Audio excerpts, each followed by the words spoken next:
26,000 teachers কত কষ্ট করে ছেলেমেয়েরা চাকরিগুলো পেয়েছে, তাদের চাকরি চলে যাবে এবং 4 সপ্তাহের মধ্যে যতদিন কাজ করেছে সব টাকা ফেরত দিতে হবে। আমি বললাম আমি এই রায় মানি না এবং আমরা সুপ্রিম কোর্টকে স্যালুট জানাই।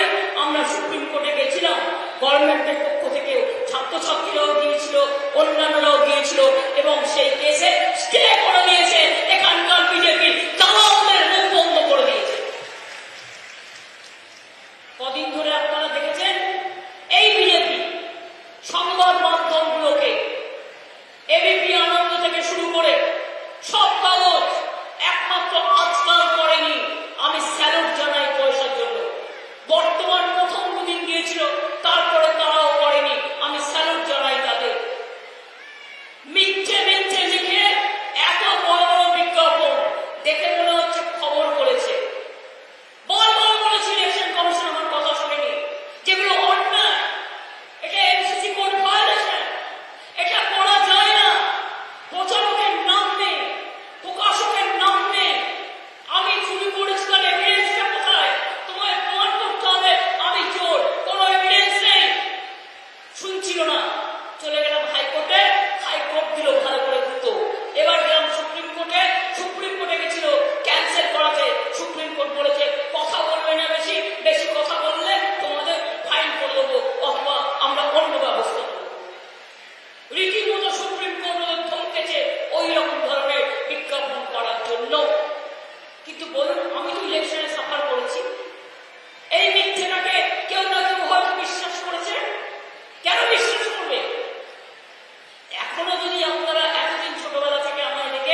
করেছি। এরা দুর্যোগে মানুষের সাথে থাকে না। আজকে কাকদ্বীপে গিয়ে মিটিং করে বলেছে বাঁধের টাকা আমরা দিচ্ছি, তৃণমূল সব খেয়ে নিচ্ছে। চ্যালেঞ্জ করলেন জনগণের সামনে। আর বিজেপির অনেক দালাল মিডিয়া আছে। It is my challenge to Narendra Modi, एक पैसा भी नहीं दिया बांध का डेवलपमेंट करने के लिए, बांध संरक्षण জন্য एक টাকা দেয়নি নরেন্দ্র মোদি। মিথ্যে কথা, মিথ্যে কথা, মিথ্যে কথা, ভাউতা ভাউতা ভাউতা, ইজ এ গ্রেট লায়ার। এত মিথ্যে। একটা প্রধানমন্ত্রী দায়িত্ব জ্ঞান ছিল না, তার তো দায়িত্ব জ্ঞান থাকা উচিত। এত মিথ্যে কথা বলে বাচ্চারা কি শিখবে? দেশ কি শিখবে?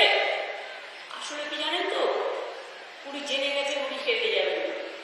বলছি সবচেয়ে বেশি ভোট নাকি বাংলায় পাওয়া যাবে। তার মানে উত্তরপ্রদেশে লস্ট, হেরে গেছে অলরেডি। বিহারে লস্ট, হেরে গেছে অলরেডি।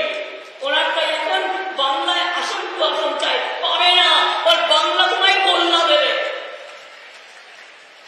এসব রসগোল্লা খাইয়ে দেবো ভালো করে, রাত ভোগ খাওয়াবো, অতিথি পড়াতে পারাবো। কিন্তু মেনে মনে রাখবে, আমরা এই তৃণমূল কংগ্রেস ইন্ডিয়া জোটকে সাপোর্ট দিয়ে দিল্লিতে ইন্ডিয়া জোটের সরকার বানাবো। কিন্তু সিপিএম কংগ্রেসকে দয়া করে ভোট দিয়ে আপনার ভোটটা কাটবেন না, তাতে বিজেপির লাভ হবে। কিছুক্ষণ আগে আমি একটা কথা শুনছিলাম, কিছু কিছু জায়গায় আন্ডারস্ট্যান্ডিং হয়েছে। একটা জায়গার নাম তো আমি বলেই দিতে পারি, দমদম। ওখানে ওদের একজন পূজনীয় সিপিএম এর নেতা দাঁড়িয়েছেন, তার সাথে বিজেপির কথা হয়েছে। লোকসভায় ভোটটা সিপিএম বিজেপিকে দেবে, আর বিধানসভায় ভোটটা, একটা বিধানসভা আছে ওখানে চলছে, যেটা হচ্ছে বরানগর, সেখানে সিপিএম এর ভোটটা বিজেপিতে আসবে। শুধু এই পলিটিক্স আমি করি না। এই জন্যেই আমি চিরকাল কংগ্রেস করার পরেও যদি তৃণমূল কংগ্রেস তৈরি না করতাম আর আপনারা আমার সাথে না থাকতেন, তারা আজও সিপিএম কে বাংলা থেকে আমরা বিদায় করতে পারতাম না, অত্যাচারীদের বিদায় করতে পারতাম না। 34 বছরের অত্যাচারীদের, স্বৈরাচারীদের যদি আমরা উপরে ফেলতে পারি লড়াই করে, বন্দুকের সামনে দাঁড়িয়ে, পুলিশ সামনে দাঁড়িয়ে, তাহলে জেনে রাখবেন আমরা বিজেপিকে উৎখাত করতে পারি এবং করব, করে ছাড়বো। আমাদের তো এটা ইচ্ছায় থাকা উচিত। এই ইচ্ছা আমার আছে, এ স্বপ্ন আমার আছে। আমাদের দিক থেকে কোনো ঘাটতি হবে না। আমরা চাই বিজেপি দেশ থেকে বিদায় নিই। আমরা চাই বিজেপি হটাও, দেশ বাঁচাও। আমরা চাই বিজেপি যাক, দেশ থাক। আমরা চাই দাঙ্গা যাক, দেশ থাক। আমরা চাই মানুষ থাক, বিজেপি যাক। আমরা চাই চাকরি থাক, বিজেপি যাক। আমরা চাই মা বললে সম্মান থাক, বিজেপি যাক। আমরা চাই সিবিআই যাক, ইডি যাক, ইনকাম ট্যাক্স যতটুকু আইনত করা করুক, তার বেশি করতে যেন না পারে। এ নার্সিং করেছে, কে করেছে, আবার বলছে কে 4 তারিখের মধ্যে করে দেবো। আগে তুমি ধ্যানে বসে থাকো। আর ধ্যান করবো ক্যামেরা নিয়ে কেন? লোকে যখন পুজো করে ক্যামেরার সামনে ছবি তুলে করে, পুজো করলে ছবি তুলে